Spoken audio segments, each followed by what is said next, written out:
Muito bem. A gente começa o nosso trabalho de hoje, dando continuidade, a gente retoma, como nós colocamos ontem, a gente retoma o nosso estudo sistematizado, depois do período de recesso e depois da primeira semana que nós tivemos de temas livres, né, para promovermos aqui o nosso aquecimento. E agora a gente já consegue dar sequência nesse nosso trabalho, iniciando, né, o nosso ano letivo, digamos assim. Ontem nós já começamos a fazer o estudo do nosso livro dos médiuns, fazendo uma recapitulação daquilo que nós vimos no fim do ano passado. E aqui agora entramos no nosso bom e velho livro dos espíritos, que nós estamos tratando aqui da lei de destruição. Lembrando que nós estudamos nos primeiros itens desse capítulo, o item 1, destruição necessária e destruição abusiva. E é importante a gente sempre ter em mente, ter esse foco a respeito do que vem a ser a destruição material do nosso mundo, porque a visão que nós temos de destruição é sempre algo negativo. E normalmente nós somos diretamente afetados quando estamos envolvidos afetivamente com determinado tipo de evento. Como nós falamos em destruição, né, e inclusive no item 2 nós falamos sobre flagelos destruidores, que são temas bastante interessantes, que são situações bastante reais e interessantes de serem estudadas na nossa atualidade, quando nós falamos sobre tsunamis, terremotos, furacões. Eu me lembro que quando eu era garoto, hoje no alto dos meus 43 anos, eu olho para trás e vejo uma longa história. E eu lembro quando eu tinha por volta dos meus 10, 11 anos de idade, eu olhava para trás, eu me situava naquela época e eu não ouvia falar de terremotos, eu não ouvia falar de tsunamis, não ouvia falar de furacões. O pouco que se ouvia naquela época era uma guerra entre o Irã e o Iraque, e a Síria e o Líbano, e em que chegavam algumas notícias falando de mortes das pessoas envolvidas e tudo mais, mas com relação às catástrofes naturais, a gente muito pouco ouvia naquela época. Então, como a gente vai observando, conforme o tempo vai passando, as gerações vão se sucedendo e, consequentemente, elas vão vivenciando experiências muito específicas. Desculpem. As crianças da atualidade, elas observam com muito mais presença a força da natureza. Como na minha época não tinha isso. Na nossa época, de um modo geral, nós não percebíamos isso. Então hoje nós temos para estudar uma quantidade imensa de informações a respeito desses eventos, né? Mesmo assim, Ju, mesmo que não corressem informações assim com tanta rapidez, qualquer catástrofe de grande proporção era percebido, né? E até mesmo eu falei para vocês, eu tenho uma coletânea das retrospectivas daquele programa da Rede Globo, que ela faz todo final de ano. Eu tenho o meu arquivo de toda a década de 80, década de 90 e agora a década de 2000 e agora começando também a década do ano 10, né? Então eu tenho assim todos esses arquivos, esses programas que vão mostrando os acontecimentos de cada ano. E há um tempo atrás, né, no final do ano, assim, num período de mais folga, eu estava vendo a retrospectiva da década de 80. Então, desde 80 até ali 89. E nesses registros nós não percebíamos esses fatos acontecendo, essas destruições com tanta intensidade como acontece hoje. A gente pega os arquivos do ano 2000 para cá, e até do ano 2000 para cá, com mais intensidade, com mais força, a partir de 2004, né, quando na ilha de Sumatra, lá na Indonésia, nós tivemos aquele tsunami com a morte de mais de 300 mil pessoas. Então, assim, dos últimos 15 anos para cá, esses eventos têm acontecido com mais intensidade, né? Não só no clima, né? Quando se fala em clima, você fala de terremoto, você fala de furacões. Mas quando a gente fala de terremotos, independe do clima, mas a gente percebe que os terremotos estão acontecendo como se fossem assim, reações em cadeia. Um forte acontece, e esse que acontece com força começa a desencadear outros terremotos, outros abalos, em regiões do mundo, já que as placas tectônicas estão conectadas entre elas. Então uma forte que acontece vai percebendo que ela vai desencadeando outras assim como também assim como vulcões também, né? Então a gente observa o quê? Nesses últimos 15 anos, como a gente percebe, essas informações chegam para nós com mais frequência, né? Onde tudo isso tem acontecido, né? Muito pouco, viu Júnior? A informação que chega para nós da ciência a respeito dessas transformações são tão insignificantes que não alteram a nossa vida, né? Até mesmo quando se fala naquele grande terremoto o tsunami que atingiu, tsunami é a onda, né? Mas o terremoto que atingiu aquela região alterou a rotação do nosso planeta em 0,00003 segundos, mais ou menos. Então a gente percebe que é tão insignificante que não afeta a nossa vida. É tão pouco eixo também, né? Não houve nada de catastrófico assim, né? Exatamente por isso, né, Magá, que a gente estava comentando, né? Do Haiti é a mesma coisa, né? Não do Haiti não, do Sumatra, né? Depois de Sumatra a gente teve lá na Turquia, a gente teve no Chile, a gente teve no Haiti, foi essa reação em cadeia. Então, assim, por que isso começa agora? E qual é o objetivo desses eventos? As informações que chegam para nós através desses nossos estudos é que o nosso planeta passa por uma transformação. Mas não significa necessariamente, é importante a gente pensar nisso, porque dá a impressão de que existe um toque divino provocando essas catástrofes, e não é bem assim. A gente lembra que tudo que acontece de transformação no nosso mundo acontece de acordo com as oportunidades. Então existe uma conexão entre aquilo que a natureza oferece e as oportunidades que o mundo espiritual aproveita para poder promover a transformação do nosso mundo. Então nós estamos vivendo uma fase em que o nosso planeta entra numa fase de ajustes. Ajustes de clima, ajustes de terreno. Então ele vai se ajeitando, independente de quem está em cima na sua calota, vivendo. Porque dá a impressão assim, vamos chacoalhar o mundo para poder fazer com que pessoas desencarnem lá naquele planeta. E não é assim. Nós que estamos vivendo esse período, nesse momento, e estamos instalados em determinada região, estamos ali para aproveitar os eventos que a natureza oferece para todos nós. Então estamos vivendo essa fase. Quando isso exatamente começou, por que começou, quando isso vai terminar, qual é a proposta no mundo espiritual para todos nós que sofremos as consequências dessas destruições, desses flagelos, como chuvas que nós temos hoje, como os furacões, como tudo aquilo que a gente conversou, nós não sabemos. O que nós sabemos do mundo espiritual é que nós estamos vivendo uma fase de grandes mudanças, de grandes transformações.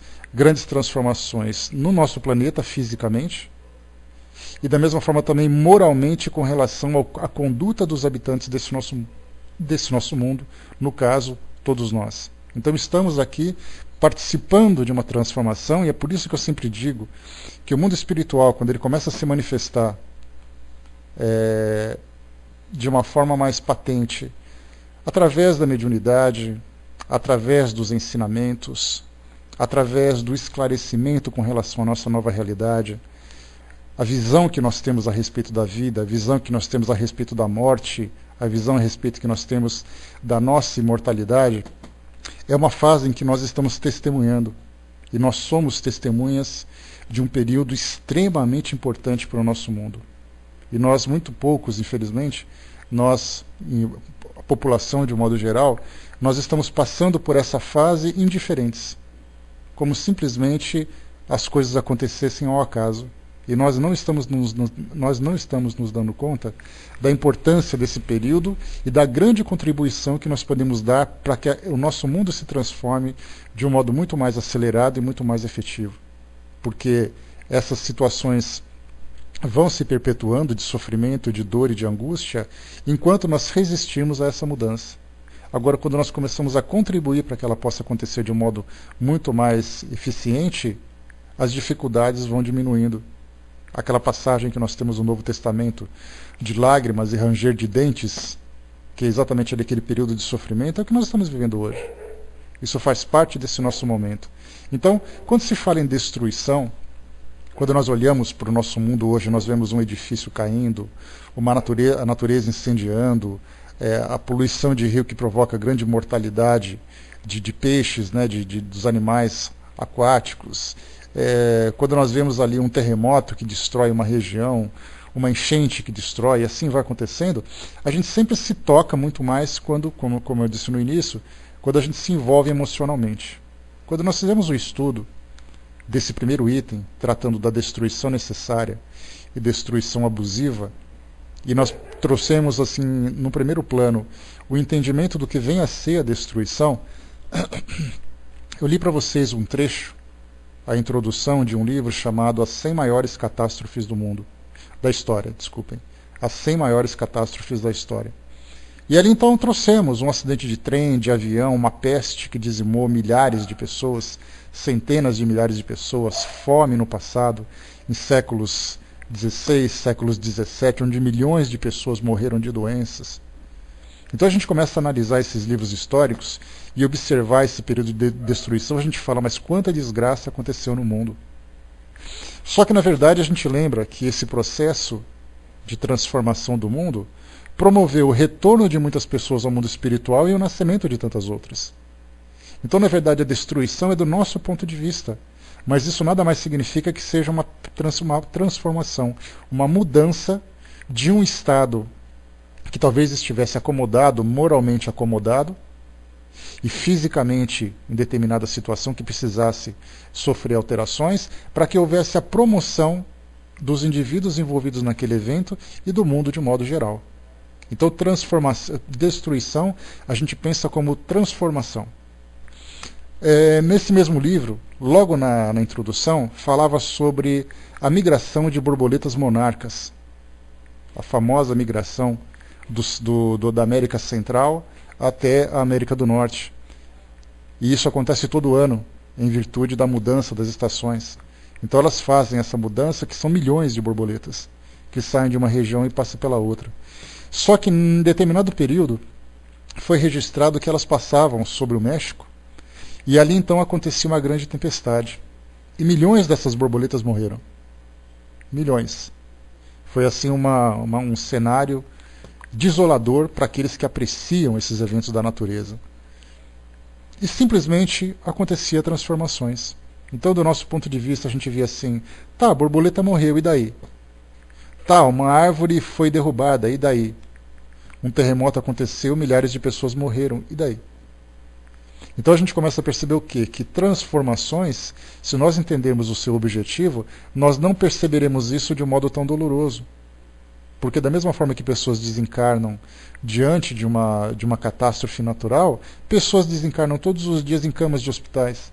Então a desencarnação, independente da forma como ela acontece, independente do impacto como ela acontece diante dos nossos olhos, ela tem um propósito de fazer com que pessoas retornem ao mundo espiritual dentro de uma programação que não acontece ao acaso. Não são aqueles pobres coitados que foram vítimas da justiça divina. Eles podem ter sido vítimas dos eventos, mas jamais da justiça divina, que é perfeita. Então eles simplesmente retornaram. Hoje, se nós tivéssemos possibilidade de fazer uma sondagem no que acontece no nosso mundo hoje, nós contaríamos quantos velórios acontecendo nesse momento, agora, nesse instante em que nós estamos estudando. Quantas pessoas estariam ali lamentando a perda de entes queridos e quantas pessoas estariam retornando ao mundo espiritual? Milhares delas, se não milhões. Da mesma forma que quantos espíritos estariam nascendo nesse mesmo momento? Se pudéssemos fazer ali uma sondagem em todas as maternidades, em todas as casas, em todos os hospitais, quantas pessoas estariam retornando do mundo espiritual vindo para cá? Então o ciclo de ir e vir faz parte da dinâmica da vida.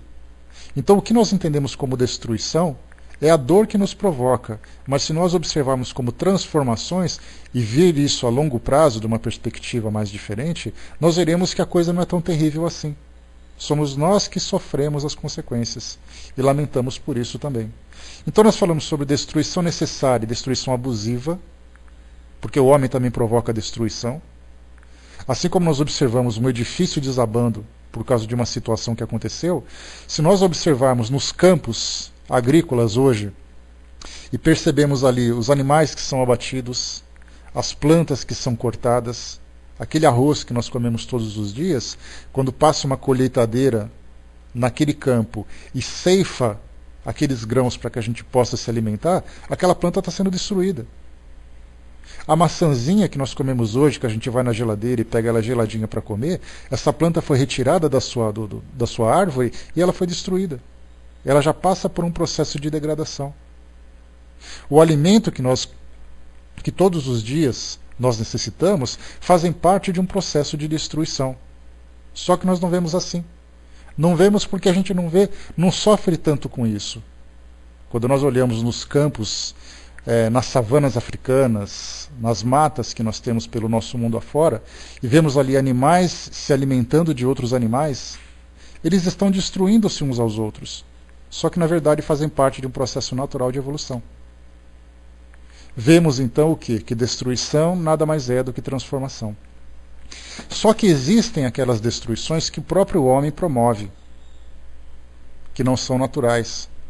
O homem provoca essas mudanças e, provocando essas mudanças, ele adquire de alguma forma um débito moral. Porque não havia necessidade, muitas das vezes não havia necessidade, e ele, pelo seu livre-arbítrio, promoveu essa destruição e então ele assumiu a responsabilidade pelas consequências daquele evento. Hoje nós entramos, por exemplo, nas guerras. A terceira parte desse nosso item do estudo aqui da lei de destruição. Deixa eu só ver aqui se eu já consegui concluir o que eu queria fazer. Aqui parece que está tudo em ordem. Tá, me dê só um instante, porque eu estava fazendo aqui o upload de um vídeo para vocês assistirem agora, ou para nós assistirmos agora. E eu só vou confirmar aqui para saber se está tudo em ordem. Me deem só um instante, porque assim a gente já coloca. Muito bem. Eu vou aqui então por esse vídeo, ele tem mais ou menos uns 8 minutos, de uma edição que eu fiz de trechos de alguns documentários, para a gente ter uma noção do que vem a ser a guerra. Embora, quando nós tratamos de guerra, ela faz parte da história da humanidade desde os tempos mais antigos. Se nós observarmos nos registros mais passados que nós temos, como o Antigo Testamento, que, como eu já coloquei para vocês, a Bíblia ela é uma referência para a ciência, história, porque ela traz registro de um povo, da sua vida, da sua trajetória, que são baseadas numa realidade. Claro que somada ali com algumas fantasias, com alguns elementos figurativos, mas de um modo geral a Bíblia reflete a história de um povo. E tem um livro muito interessante chamado As Batalhas da Bíblia, só para vocês verem como isso é antigo, que faz parte da natureza humana, que é o que a gente vai estudar hoje. O trecho desse livro, a introdução, ele diz o seguinte, né? É um livro de referência que está sendo traduzido em todas as línguas vivas da atualidade, do chinês ao letão, do húngaro ao russo. Faltava sua publicação em língua portuguesa, uma das mais importantes de todo o mundo. Nesse contexto, tornava-se quase uma obrigação editorial a sua publicação nessa nossa língua. E aí então ele coloca para nós aqui um trecho bem interessante. Ele coloca que disponibiliza ao leitor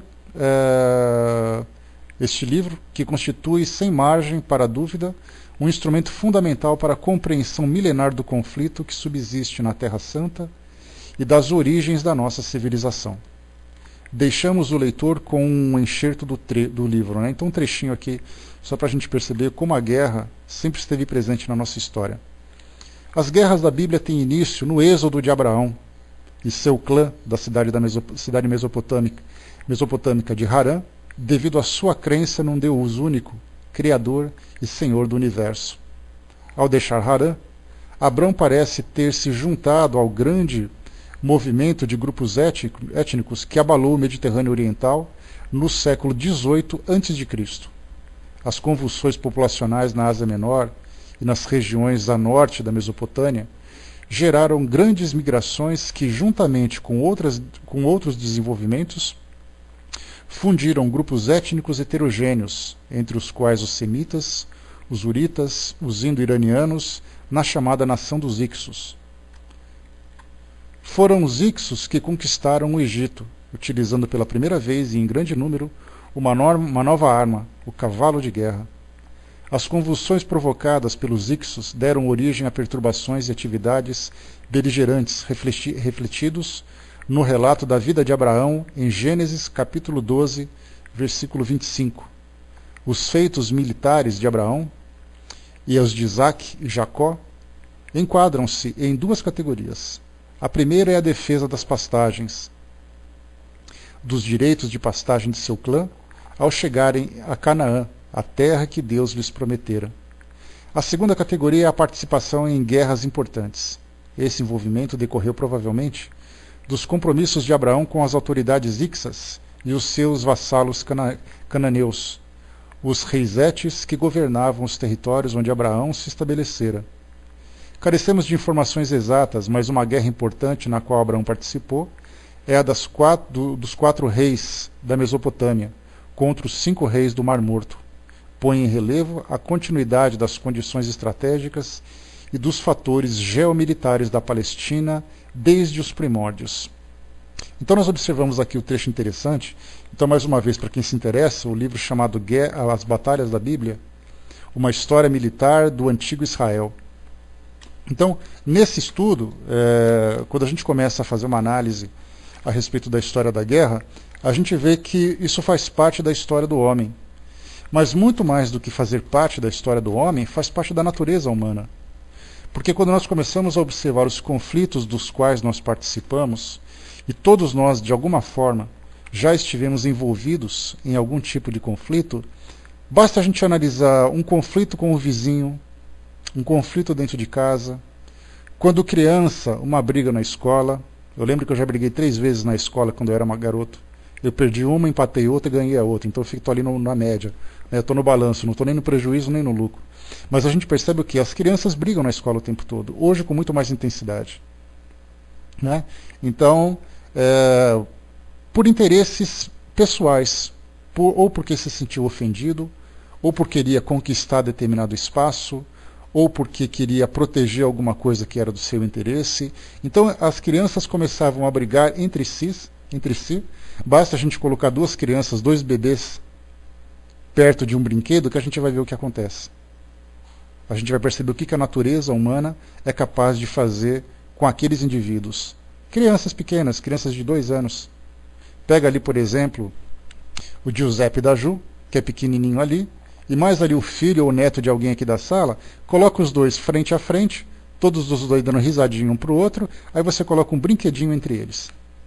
E aí então nós vemos que ou eles vão se agredir, ou eles vão chorar, vai acontecer alguma coisa. Percebemos então que é da natureza humana o instinto de agressividade. Porque o homem necessitava, nos primórdios da sua evolução, ele necessitava da agressividade para sobreviver. Era o instinto de sobrevivência que desencadeava nele determinados tipos de comportamento para que pudesse se proteger. Então ele brigava pela comida, ele brigava... A gente espera, Ju, que um dia eles vão dividir. Esperamos, né? Mas por enquanto eu acredito que não vai ser bem assim. Né? Um vai olhar para o outro e falar assim, brinca você primeiro. Aí o outro generosamente vai dizer assim, não, brinca você, eu deixo para você. Daqui uns 2 séculos a gente conversa com essas crianças novamente. Por enquanto eles vão dizer assim, primeiro eu. Aí o outro fala assim, não, primeiro eu. Aí quando a gente perceber, o carrinho vai ficar de lado e os dois estão rolando a escada. Né? Então a gente vê assim que o homem precisava disso para proteger o seu alimento, ou até mesmo para ir sair em busca do seu alimento. Ele vai precisar desse comportamento para defender os seus interesses da sua sexualidade. O homem vai defender a sua mulher, a mulher vai defender o seu homem, eles vão defender a sua cria, vão defender os seus parceiros. Eles vão defender as suas residências, ainda que eles morem numa caverna, eles vão defender essa caverna porque aquele é o melhor lugar que eles têm. Eles vão defender as suas ferramentas, vão defender os seus territórios, porque nesse território ele tem a sua comida, ele tem a sua água e ele tem ali a sua proteção. Então vemos o que? O egoísmo faz parte da natureza humana para que ele possa sobreviver. Passados esses milhares de anos, o homem continua ainda trazendo resquício desse estado primitivo.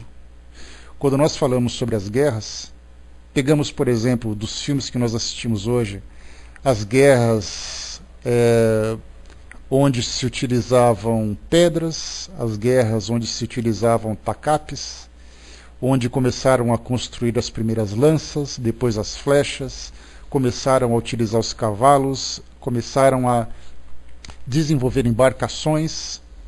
para poder navegar e também conquistar através do mar, começavam a utilizar os carros de combate, como nós vimos aqui nos registros bíblicos. Os egípcios utilizavam, os semitas utilizavam, os íxodos utilizavam. Depois começaram a inventar armas de guerra, porque percebemos que as guerras não eram mais guerras individuais, mas eram guerras coletivas. Não era mais eu contra você, somos nós contra vocês. Daí então foi necessário criar estratégias para que um grupo se sobressaísse sobre o outro. Mas os interesses, se nós observarmos, porque nós começamos a falar sobre desenvolvimento de tecnologia bélica. Depois vieram os aviões, inclusive a história de Santos Dumont, do seu suicídio, foi exatamente do desgosto de ter criado uma máquina que foi utilizada para destruição. Então é interessante a gente perceber que o tempo vai passando e o homem vai desenvolvendo tecnologia que acaba, de certa forma, acelerando o desenvolvimento tecnológico da humanidade, mas, por outro lado, aumentando a sua potencialidade, a sua capacidade de destruição. Mas então a gente fala sobre as pedras que eram utilizadas lá no início, até as armas atômicas do presente. Mas a gente, independente dos equipamentos, dos instrumentos que são utilizados, a gente volta a perguntar o que motiva o homem à guerra? Exatamente o seu instinto egoísta, o seu instinto primitivo. Então era a Bíblia, os romanos, depois vieram os cavaleiros templários, depois vieram as grandes cruzadas, depois de um tempo foi passando, começavam as guerras regionais, as guerras tribais, depois as guerras regionais, as guerras entre caravelas, a guerra entre aviões, e assim a guerra foi evoluindo e aumentando a sua capacidade de destruição. Vou colocar para nós aqui então, para nós assistirmos aqui no nosso estudo, esse trecho desse documentário que faz um resumo sobre duas das grandes guerras que nós vivenciamos dos nossos tempos contemporâneos no último século. Então, vou colocar aqui agora, a gente vai assistindo. Vamos lá então, eu já vou habilitar aqui para nós.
Voltando, pessoal, todo mundo deu para ver aí, né? Todo mundo conseguiu perceber? Deu para ver direitinho então?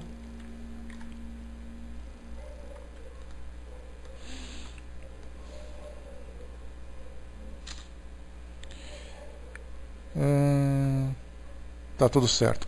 Bom, esse vídeo foi feito meio de improviso, né? Então vocês desculpem ali as imperfeições da minha edição, foi meio corrido, só para a gente poder ilustrar um pouquinho aqui o nosso trabalho.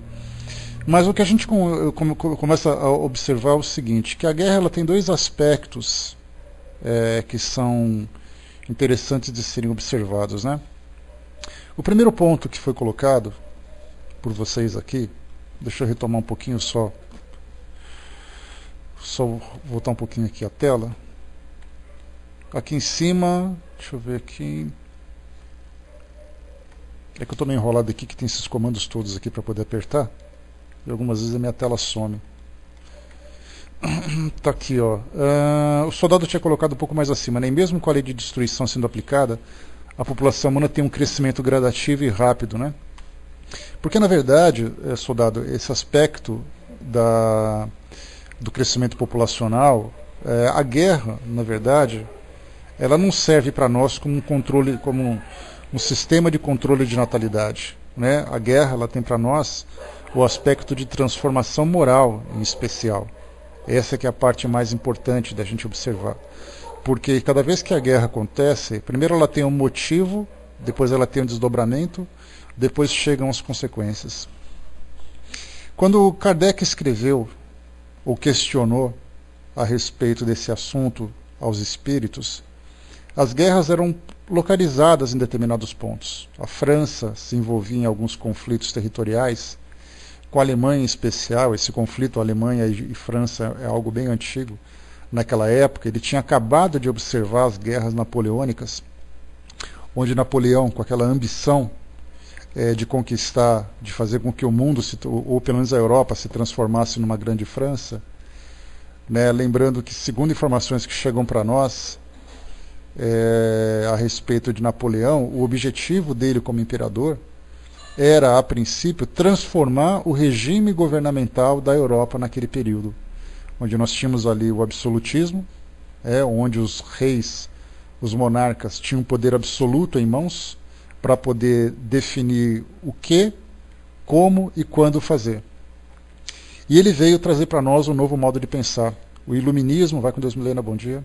O iluminismo veio trazer para nós, que foi aquele período de esclarecimento do homem, veio trazer para nós um novo modo de pensar, né, onde a França acabou trazendo aquele lema, né, igualdade, liberdade e fraternidade. Depois veio Napoleão e modificou o modo de governo, onde já não era mais o absolutismo, embora ele tenha ali caído na tentação da ganância, da ambição, e tenha se tornado um grande ditador daquele período, e acabou sendo derrotado por isso. Então Kardec, quando escrevia, ele falava da guerra naquelas condições, onde os homens, utilizando ali seus fuzis, canhões e seus cavalos, iam ali em busca dos seus territórios. E Kardec mal imaginava que pouco tempo depois estouraria uma grande guerra mundial, a Primeira Guerra Mundial. Mas a doutrina não ficou desprovida desse conhecimento, porque naquele período Leon Denis estava entre nós, e aí então ele escreveu aquele livro que nós já lemos aqui algumas vezes, O Mundo Invisível e a Guerra. Na primeira parte desse vídeo que nós assistimos, mostra ali trechos, né, do que aconteceu, de como foi o evento da Primeira Guerra Mundial. E aí então Leon Denis escreveu esse livro, O Mundo Invisível e a Guerra, baseado nas experiências que ele vivenciou, porque como se não bastasse ele ter sido contemporâneo daquele período, ele viveu na França que estava em guerra, né? Leon Denis desencarnou em 1927, se eu não me engano, e a guerra aconteceu entre 1914 e 1918. Então ele já tinha ali uma idade madura para poder analisar aquele período de um modo diferente. E ele escreveu, no primeiro capítulo desse livro, mais uma vez, O Mundo Invisível e a Guerra, chamado O Espiritualismo e a Guerra. E ele descreve para nós mais ou menos como se fosse um diário pessoal daquilo que ele via acontecendo naquele momento. Então ele escreveu assim, vou ler um pequeno trechinho desse capítulo, porque não interessa a gente ir um pouco mais além. E ele disse o seguinte então, outubro de 1914. Há alguns meses sucedem fatos tenebrosos. Uma tempestade de ferro e fogo se desencadeou sobre a Europa e abalou os alicerces da civilização. Não são milhares, porém milhões de homens que se embatem em choque formidável, em luta como igual o mundo jamais presenciara. É tão grande o número de vidas humanas ceifadas que o pensamento fica estarrecido. O próprio destino das nações é posto em jogo. Em certas horas trágicas, a França sentiu perpassar sobre ela um sopro de ruína e de morte. Se não fossem os socorros do alto e a legião de espíritos sem conta que acudiu a todos os pontos do espaço para sustentar seus defensores, aumentares a energia, estimulares o ânimo, inflamares o ardor, talvez ela houvesse sucumbido. Em presença desse terrível drama, como em sim pesadelo, inquirimos que lição resulta desse doloroso fato. Notemos, logo à primeira vista, que esses sucessos eram anunciados com antecedência. Abundavam por toda a parte os avisos, os presságios. Sentíamos por nosso lado aproximar-se a procela. O mal-estar indefinível invadia-nos as almas. No dizer de um pensador, os grandes acontecimentos que abalam o mundo projetam para a frente a sua sombra. Olha que interessante esse pensamento dele. Entretanto... Tá bom, obrigado, Maria. Depois a gente vê direitinho. Fininha, dá uma olhadinha, por favor, se a Sandra está bloqueada na sala. Entretanto, a massa dos homens permanecia indiferente. Há 20 anos, a França, principalmente, adormecera num sonho de bem-estar, de sensualidade. A maior parte de seus filhos não tinha mais por objetivo senão a conquista da riqueza e os gozos que ela proporciona. A consciência pública, o sentimento do dever, a disciplina familiar e social, sem as quais não há nações grandes, entibiavam-se cada vez mais reais. Processos escandalosos revelavam um estado de profunda corrupção. O alcoolismo e a prostituição, e a parca percentagem de nascimentos que daí resulta, parecia destinar a nação à irremediável decadência. Nossos inimigos consideravam os franceses um povo exausto. Preparava-se para partilhar os seus despojos. Não nos condenavam discussões estéreis à franqueza? Ora, nossa desunião era apenas vã aparência. Ante o perigo que ameaça a pátria, todos os corações sabem unir-se para um supremo esforço. E aqui depois ele continua, falando sobre o amparo que o mundo espiritual deu aos franceses. O Wagner fez uma colocação interessante quando ele perguntou se existe guerra civilizada. Nós temos dois aspectos a observar quando se trata desses nossos conflitos aqui no nosso mundo. Existem aqueles que atacam por egoísmo e existem aqueles que se defendem pelo instinto. Quando se fala em guerra civilizada, a referência que nós temos é exatamente você se defender dentro do possível e evitar os excessos que poderiam ser provocados. E nós sabemos que há excessos, não tenhamos dúvida disso. Quando se estuda sobre a Segunda Guerra Mundial, por exemplo, em especial naquele capítulo final, onde o Terceiro Reich acabava sucumbindo, né, onde o Adolf Hitler acabava sendo pressionado e depois acabou cometendo suicídio. Nesse período, onde do lado direito do mapa nós tínhamos ali a União Soviética que vinha invadindo a Alemanha, e do lado esquerdo nós tínhamos ali os Estados Unidos, França e Inglaterra, também os aliados que estavam ali, tentando também pegar a Alemanha do outro lado. Era uma combinação de esforços. E uma das grandes tragédias da história, muito mais do que a destruição material daquilo que nós vemos durante a guerra, é a destruição moral, é a transformação dos indivíduos que nós percebemos. Então, naquele período onde os soviéticos invadiam a Alemanha, eles não apenas destruíam o local por onde eles passavam, mas como eles também assassinavam, como eles também estupravam as famílias, no caso as mulheres e homens também e crianças, eram violentados pelos soldados, mostrando ali um estado mais do que primitivo do comportamento daqueles indivíduos. Não apenas vamos destruir aquela força opressora, mas vamos também humilhá-la. Aí então já entra aquela parte negativa daquele conflito, como se a gente pudesse extrair algum efeito positivo, né, a não ser da transformação dos indivíduos. A quantidade de suicídios que foram cometidos, principalmente por mulheres naquele período, foi algo absurdo. Coisa assim de 3.000 mulheres no período de um mês. Isso porque quando sabiam, as mulheres alemãs, isso porque quando sabiam que o exército soviético ia se aproximando daquele local, elas já sabiam qual seria o seu destino. E aí então os pais assassinavam suas filhas e depois cometiam suicídio. As mulheres cometiam suicídio para evitar que aquilo acontecesse com elas. E isso em todas as guerras sempre aconteceram.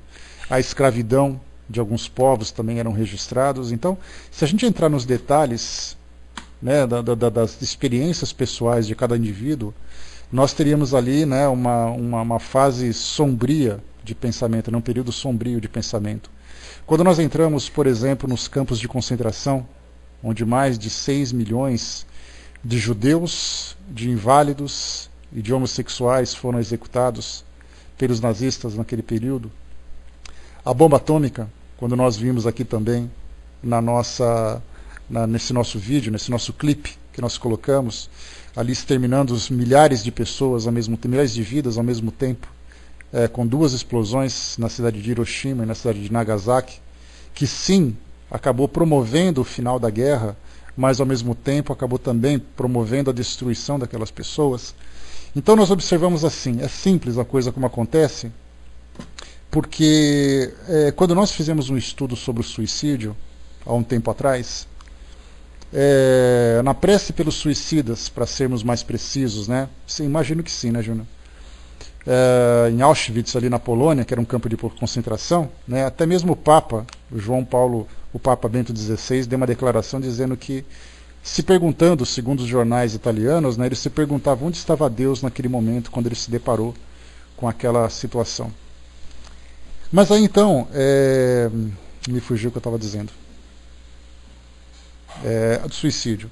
Quando nós estudamos sobre prece aos suicidas, lá no final do nosso Evangelho segundo o Espiritismo, na coletânea de preces, eu trouxe para vocês um aspecto que ele é muito pouco, infelizmente, observado quando nós fazemos um estudo sobre suicídio. Quando a gente fala assim, uma pessoa que quer cometer o suicídio, o que você exatamente fala para ela? Aí nós falamos o quê? Os relatos do que acontece com o suicida depois do seu desencarne. Né? Nós falamos sobre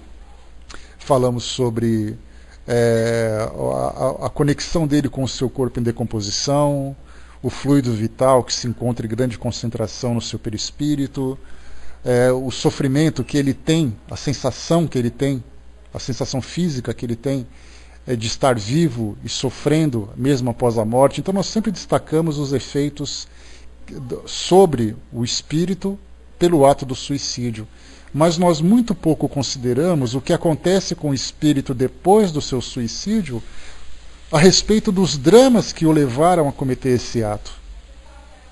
Porque dá a impressão de que, se por acaso eu cometo suicídio por amor, ou por uma desilusão amorosa, quando eu cometo suicídio, a desilusão amorosa passou. Eu só sofro as consequências do suicídio.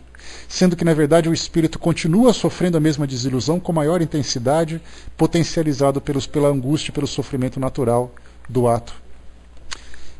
Lendo um livro de entrevistas de Ivone do Amaral Pereira, que eu ganhei da nossa amiga Betinha, aliás, um livro espetacular, ela comentava, inclusive numa entrevista que ela deu em 1977, para um casal de amigos e também para o nosso saudoso Altivo Panfiro, que foi presidente do Centro Espírita Leão Denis. Então esse livro ele nada mais é do que uma transcrição de entrevistas que Dona Ivone do Amaral Pereira deu em determinado período da sua vida, e essas fitas foram transcritas e colocadas nesse livro. E ela comenta, pela experiência de ter sido uma ex-suicida, sobre os livros que ela escreveu, os contatos que ela teve com os espíritos e tudo mais, com os socorros que ela teve a oportunidade de prestar nas reuniões mediúnicas, como médium de grande potencial que ela era. E numa parte dessa entrevista ela dizia assim, que não existe morte pior de suicídio do que o suicídio por você se jogar na frente de um trem. Porque ela disse que observava, porque quando ela entra em contato mediúnico mentalmente com esses espíritos, né, quando ela se sintoniza mentalmente, ela vê os fatos que o espírito vivencia. Então, quando ele comete um suicídio, o espírito revive aquela mesma cena durante muito tempo, até que ele consiga se reequilibrar, o que é um tempo considerável, necessitando de algumas encarnações para que ele possa se recuperar. Então ela diz o seguinte, que o indivíduo, quando ele comete suicídio se lançando na frente de um trem, porque o seu corpo acaba sendo esquartejado, ela observa, ela percebe na mente daquele indivíduo, ele andando angustiadamente, pegando parte do seu corpo, que foi dilacerado, e sofrendo todas as consequências daquele ato. Então a gente vê assim, tá, ele está sofrendo por ter cometido suicídio, mas qual foi a causa do suicídio? Se por acaso ele teve uma decepção, se ele teve uma frustração de grande intensidade que o levou àquele ato, quando ele comete o suicídio, ele continua sofrendo a mesma coisa. Então, na verdade, a mesma angústia que ele viveu na sua vida como encarnado, essa mesma angústia continua no mundo espiritual. E por que eu estou falando do suicídio? Porque a mesma sensação, a mesma expectativa acontece, a mesma experiência acontece com quem participa de uma guerra. Muito mais do que bombas caindo, muito mais do que tanques percorrendo campos, do que pessoas sendo assassinadas com tiros e com explosões e tudo mais. No mundo espiritual elas continuam vivendo o terror da guerra.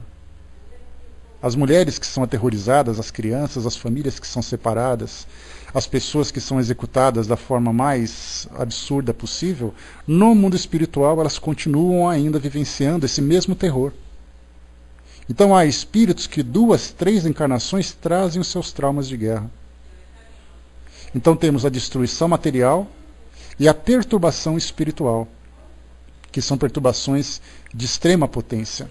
Quando nós vimos, por exemplo, a bomba atômica caindo nesse nosso clipe, e aquelas vidas que estavam ali vivendo sem ter noção do que ia acontecer, nós tínhamos ali crianças que de repente estavam andando pela rua, indo para a escola, e foram simplesmente evaporadas.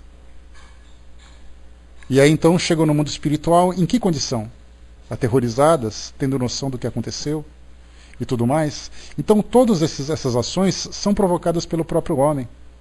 Então o homem é responsável por isso, porque motivado por aqueles instintos primitivos do início que nós conversamos, porque ele quer a criança que quer o brinquedo, o homem que quer a sua caverna, o indivíduo que quer proteger um rio para poder se hidratar, o outro que foi ofendido, leva o homem então a essa situação de guerra, de destruição, de grandes calamidades.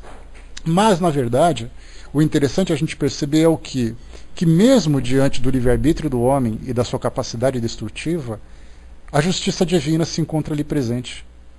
Porque se hoje, nesse momento, nós temos um atentado terrorista lá no Iraque, porque hoje o terrorismo, inclusive, só para a gente poder ilustrar um pouquinho mais, o terrorismo hoje é uma nova forma de guerra. É uma forma de guerra dos mais fracos contra os mais fortes. Porque se são 2 potências, elas se enfrentam de frente. Elas se encaram e colocam ali os elementos na mesa. Quando nós temos uma guerra onde o mais fraco enfrenta o mais forte, a única forma que ele tem de atingir é bater e correr. Ou seja, ele faz aquele ato terrorista. E hoje nós temos ali as guerras que não acontecem mais com tanta intensidade. A última guerra que nós tivemos foi a guerra do Iraque, ali onde nós tivemos a queda de Saddam Hussein, que foi uma guerra localizada, uma guerra específica, mas os atos terroristas continuaram. Né? Então nós temos ali as pessoas que estavam envolvidas na destruição também. Quando nós temos ali então a bomba, um ato terrorista que aconteceu, as pessoas chegam no mundo espiritual traumatizadas com aquele ato. E aí então nascem pessoas com síndrome do pânico que não são reveladas. Não estou dizendo que seja isso, mas muitas vezes experiências aterrorizantes para ela no passado, hoje acabam sendo vivenciadas. Pessoas que sofrem de grandes distúrbios de depressão, pessoas que sofrem de crises de ansiedade, que são distúrbios psicológicos que muitas vezes nascem do nada, que nada mais são do que desencadeados hoje, no presente, por determinadas situações que relembram o seu passado. Pessoas que continuam alimentando grande ódio. 2 livros interessantes, embora ali necessitados de muita atenção por algumas apresentações que nós temos hoje. O livro chamado Escada de Jacó, escrito por Carlos Bacelli, fala exatamente da Guerra do Golfo, que aconteceu em 1991, quando, vocês se lembram, né, o Iraque invadiu o Kuwait, e aí então os Estados Unidos e alguns aliados foram lá para expulsar os invasores. Isso em janeiro de 1991. Parece que eu estou vendo na televisão as primeiras imagens chegando da guerra. E nesse livro, o que é relatado para nós são os espíritos continuando o seu combate depois do desencarne. Então aqueles suicidas, aqueles homens-bomba, que se vestiam com aqueles coletes com explosivos e entravam em determinado ambiente para poder explodir, algumas vezes eles se viam no mundo espiritual mutilado fisicamente, porque é exatamente a forma como eles se viam, arrastando-se pelo chão, pegando pedaços dos seus corpos. Eles continuavam vivendo o mesmo terror. Alguns outros mostravam ali duas tropas se enfrentando, e depois dessas tropas se destruírem, nós percebíamos soldados resgatando soldados, e outros defendendo aqueles grupos de resgate, todos eles desencarnados sem terem consciência do que aconteceu. Um outro livro interessante chamado A Guerra no Mundo Espiritual. Eu não lembro se é exatamente esse. Deixa eu ver se a Ju está por aqui. A Ju não está aqui na sala, né? Porque eu mandei para ela esse livro, não lembro exatamente qual era. Escada de Jacó, exatamente, Sônia.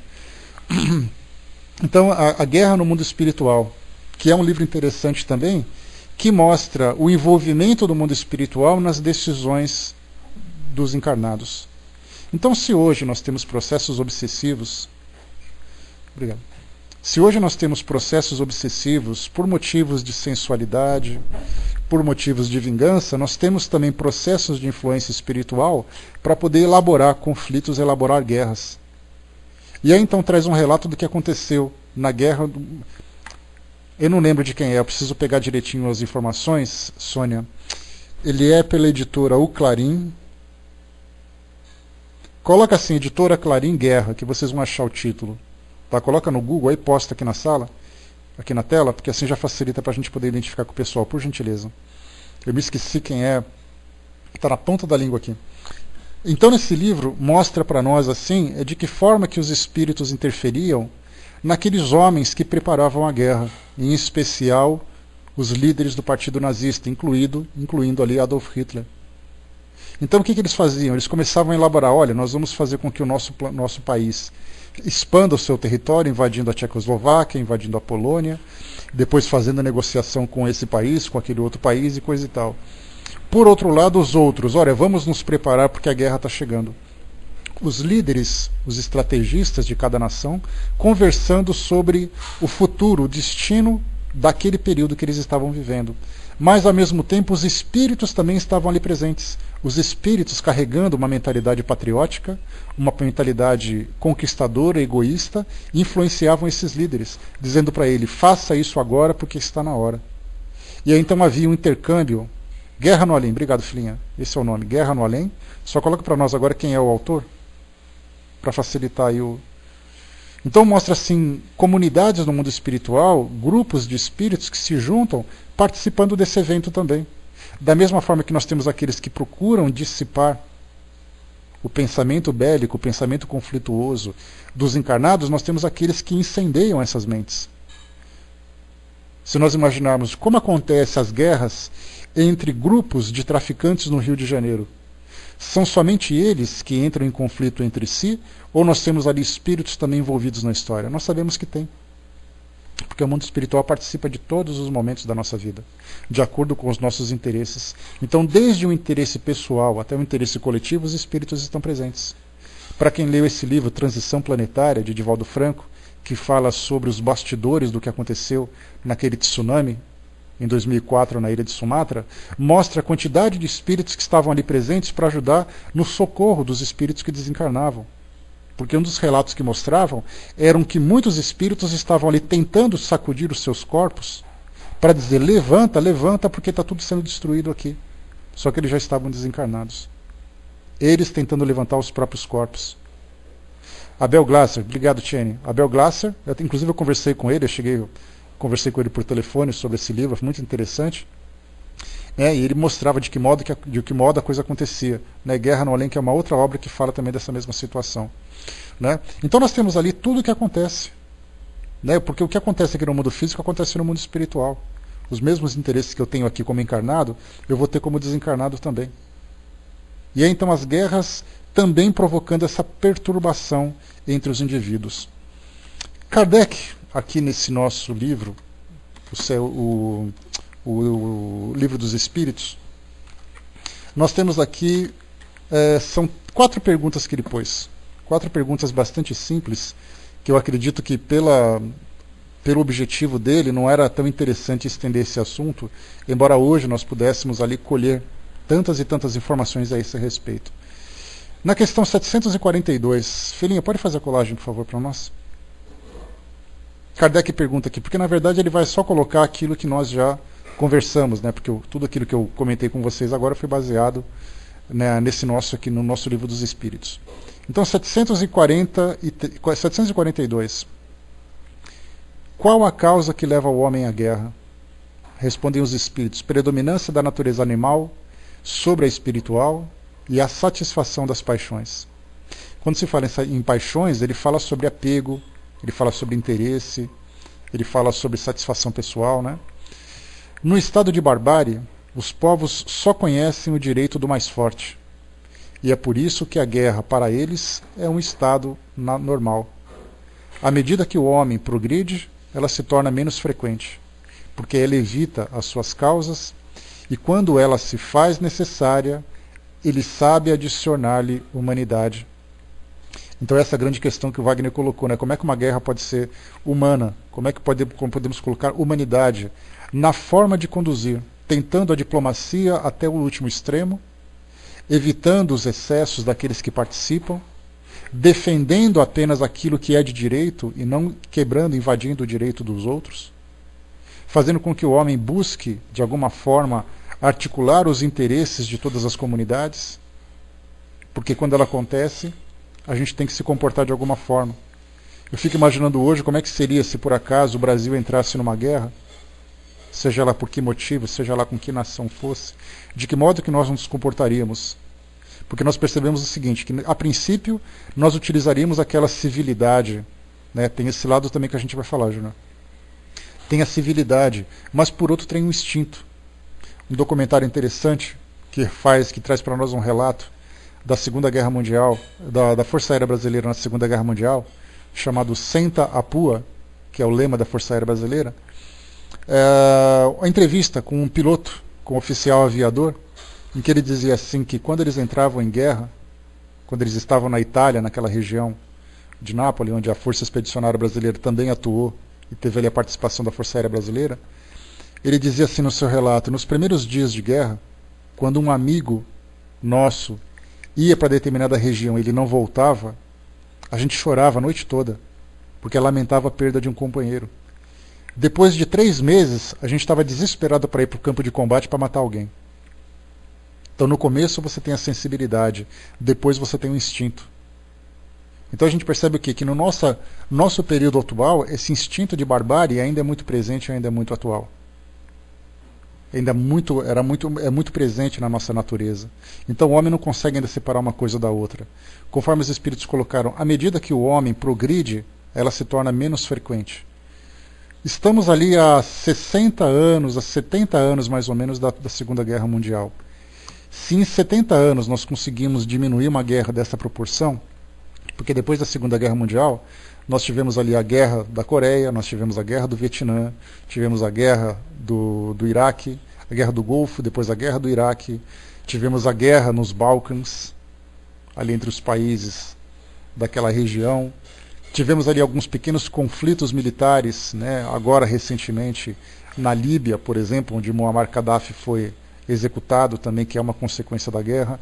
Então as guerras vão diminuindo na sua intensidade, mas o terrorismo, por exemplo, continua presente. Quando nós tivemos as Torres Gêmeas, que foram atingidas em 2001, no dia 11 de setembro.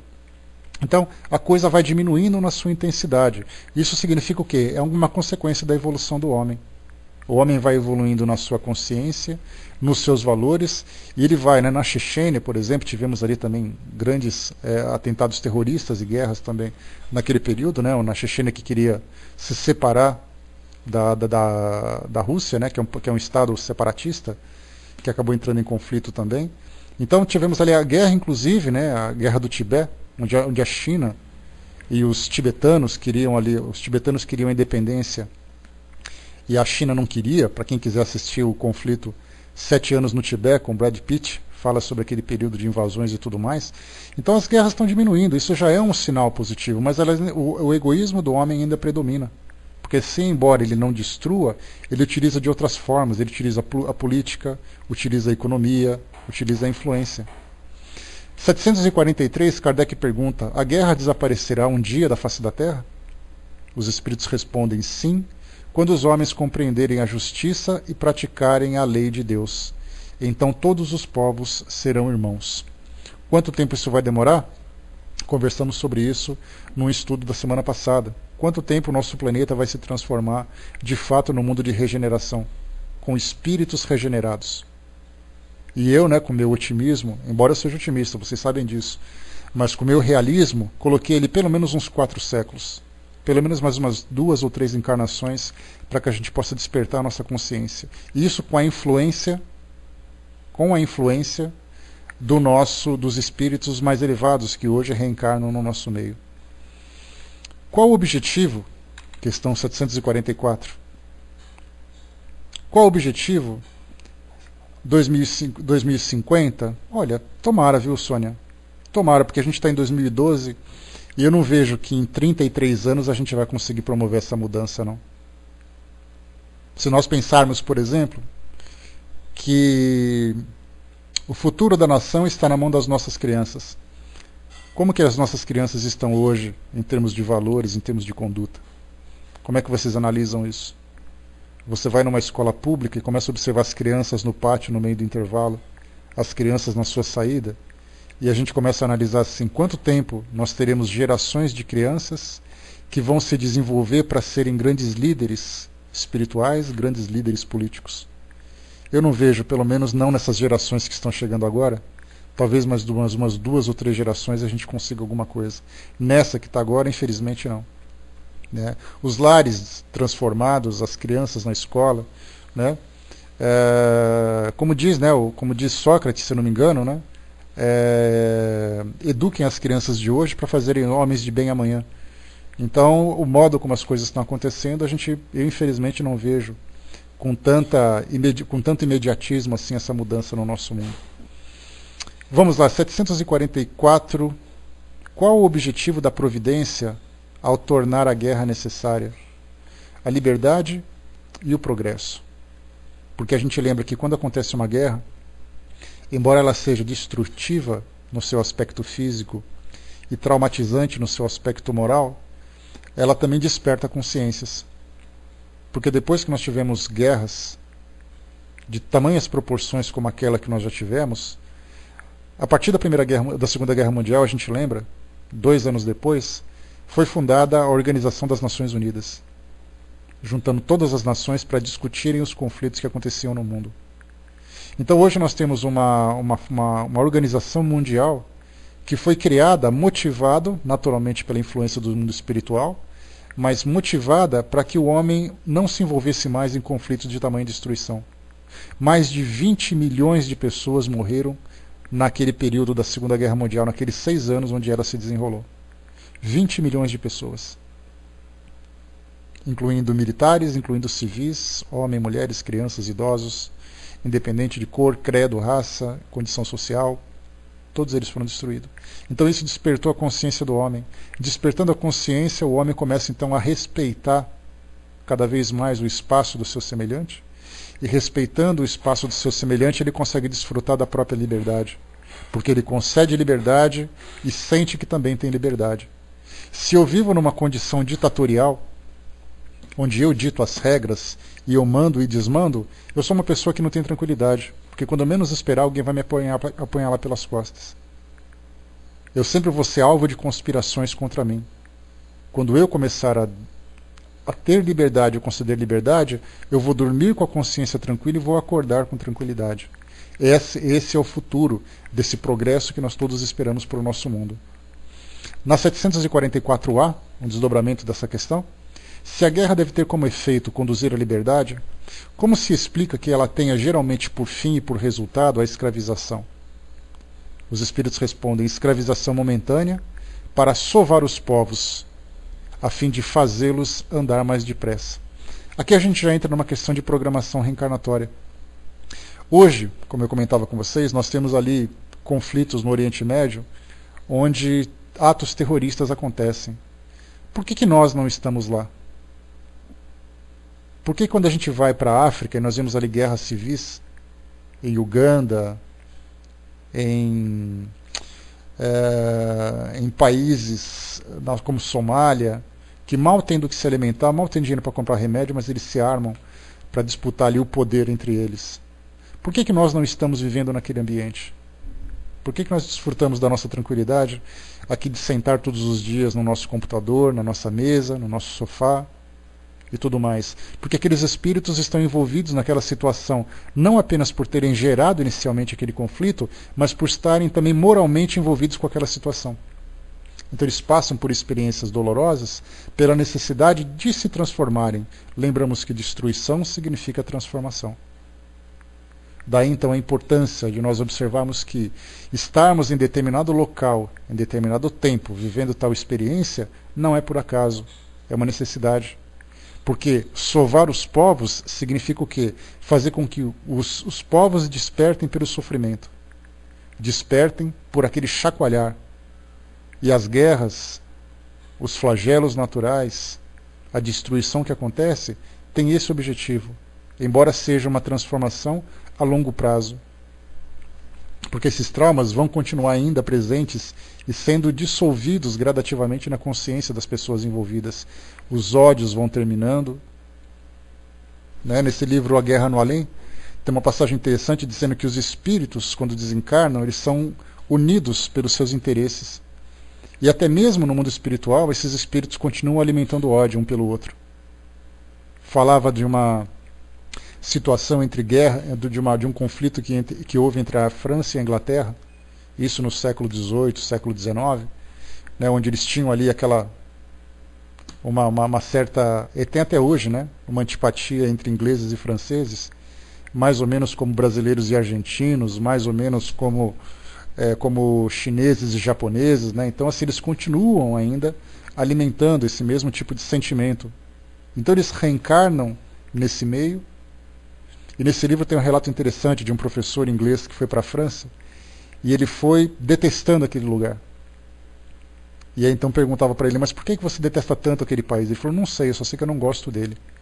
E aí então, fazendo uma revisão nas suas encarnações anteriores, ele participou da guerra que houve entre aqueles dois países e foi vítima dos franceses.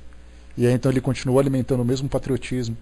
Porque a nossa consciência, embora nós cheguemos no mundo espiritual e nos vejamos como seres sem pátria, ou seja, seres que não têm fronteiras, cuja pátria, na verdade, é o próprio universo, ele se vê integrado numa comunidade universal, pelo fato de nós estarmos ainda muito apegados à nossa vida terrena, à nossa vida material, nós continuamos levando as nossas preferências.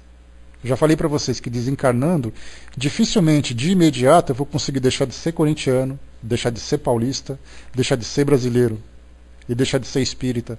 Eu vou continuar levando essas características da minha personalidade. E se eu tiver mais algum elemento que alimente o ódio por algum determinado país, determinada pessoa, isso vai me acompanhar também no mundo espiritual. Daí então que esses conflitos que acontecem aqui no mundo espiritual, no mundo físico, muitas vezes é um reflexo do que acontece no mundo espiritual. Só que nós vemos a destruição material, mas o posicionamento de pensamento, de ideologias, no mundo espiritual acontece a mesma coisa. Então, as dificuldades que nós vivenciamos aqui no nosso mundo em virtude desses conflitos servem exatamente para despertar a nossa consciência.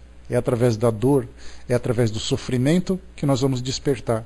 Porque ou nós vamos pelo amor ou vamos pela dor. É uma frase emblemática dentro da doutrina espírita, mas muito real quando ela é analisada nessas situações que nós vivenciamos.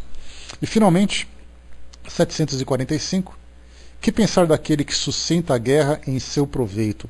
Aí são os responsáveis pela guerra, A gente pode citar Hitler, pode citar Napoleão, pode citar os ditadores militares das várias nações, podemos citar ali os comandantes dos grandes impérios, né, que participaram de guerras, que provocavam guerras, foram responsáveis por essas guerras no mundo todo. E que pensar desse que suscita a guerra?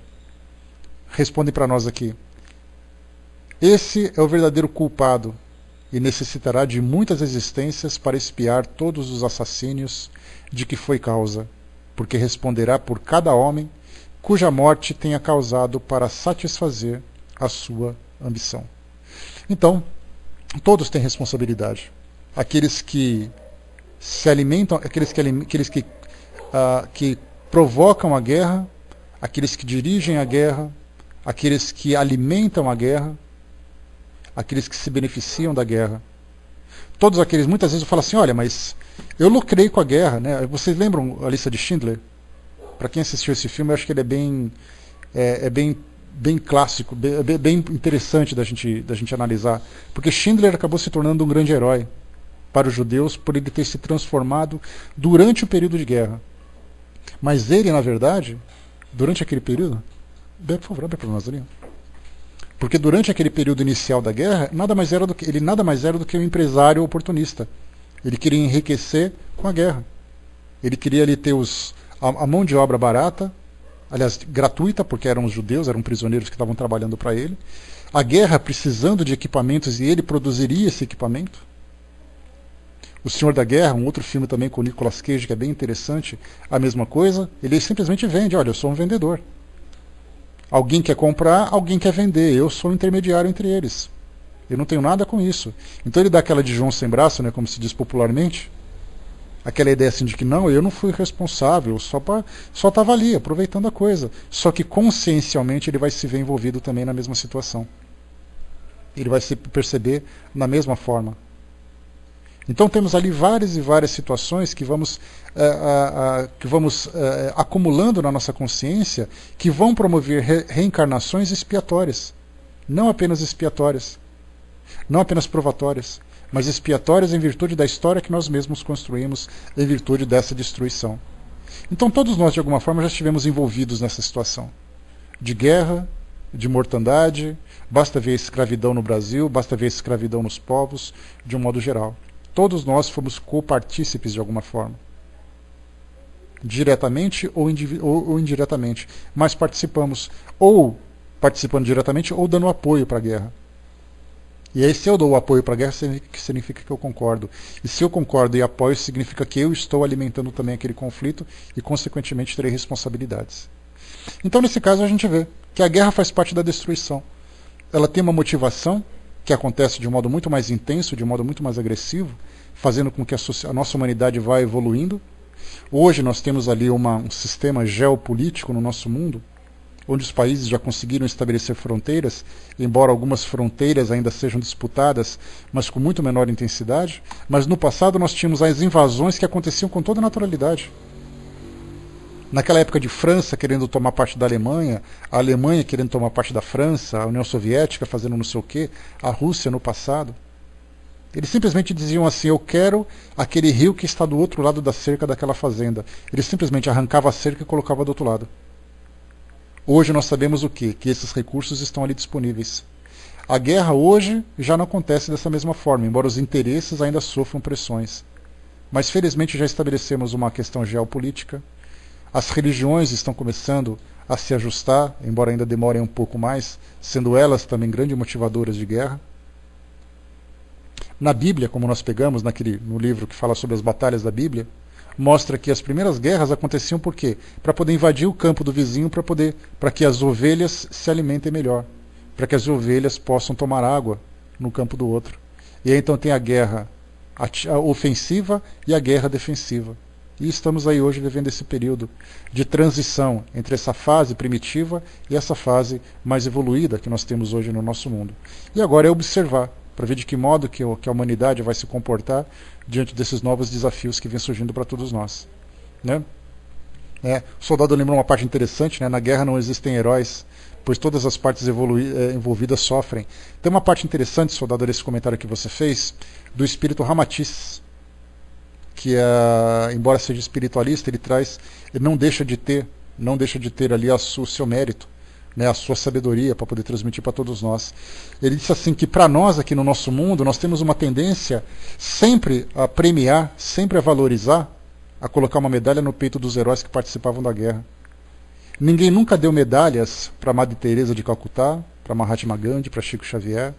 Dá a medalha para um general, para um soldado que foi lá e destruiu e matou.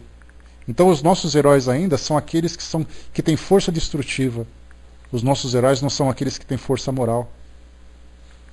Hoje nós temos o Prêmio Nobel da Paz, que você dá para quem ali consegue promover a paz, mas ele não ganha medalha.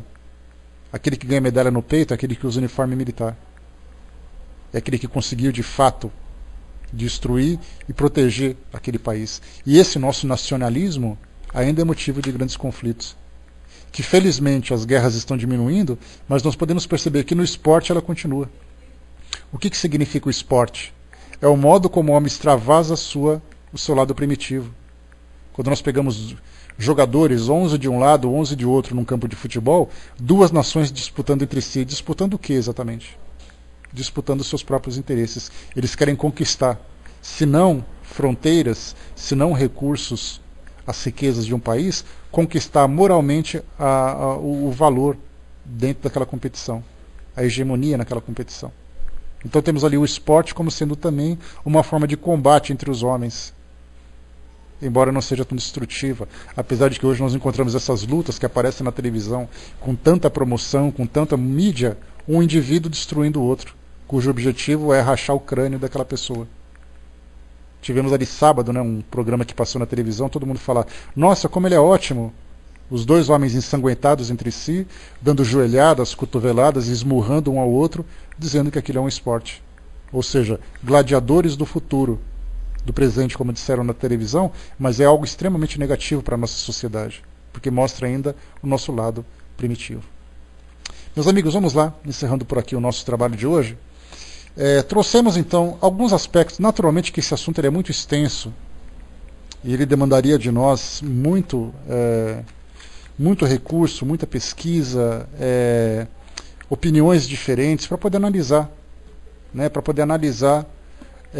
essa situação de guerra, né, os objetivos, as conquistas da guerra, as transformações que elas são capazes de promover, né, precisamos ali de muito tempo, mas só o assunto ter sido levantado aqui no Livro dos Espíritos, né, e a gente ter conversado um pouquinho sobre tudo isso já deu para nós uma visão bem interessante. Então, independente de nós falarmos de destruição, falamos de transformação, mas toda transformação também gera consequências morais naqueles que estão envolvidos, naqueles que promovem transformações, naqueles que sofrem transformações. Então é uma lição que a humanidade está aprendendo com o seu próprio livre-arbítrio, com a sua própria liberdade. Então, fechando por aqui o nosso trabalho, eu vou passar aqui para a nossa amiga Florzinha, que vai fazer o encerramento para nós. Tá? Então desculpem aí qualquer confusão, se por acaso foi muito corrido, se eu falei demais, se eu baguncei toda a história, mas só o fato de ter falado no assunto já valeu para todos nós. Né? A nossa amiga Florzinha levou um tombo rapidinho ali, eu espero ela voltar. A gente encerra por aqui, Sônia, né? O nosso próximo tema, aqui no nosso Livro dos Espíritos, nós saímos das guerras e entramos nos assassínios. Temos assassínio,